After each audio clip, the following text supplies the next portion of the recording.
Ente uhlobo lesibili. Namhlanje uzokwazi indaba le-beef inyisibhili. Namhlanje uzogcina ukugqoka iy'cathulo ezingekulingani futhi wena osuzile ngishaye phansi uphikelane. Ungifice kulabheni engqondo uyelo bone uhlinelane. Mengiphuma esiteji ngiyimihadi intombi yakho uthiselane. Mengishwebhize ngazabhebs ngithi ngayiphansi usinekane.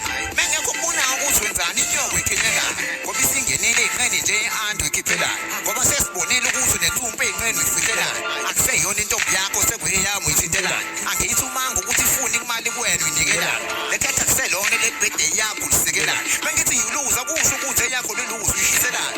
Ongidizingane ngoba ngeke ngisho ungidiselane. Angiyicelanga i-respect yakho nje ungiphelane. Le punchline oyibhathile yakuyona yakho igwinyelane. Angifune kudiza umuntu nje kodwa ungilingelane. Ngigibela ibhithi mingekho ibhasifele wena ugibelane. Ngiziba mengishaya alcappella kuphela kodwa wena uzibelane.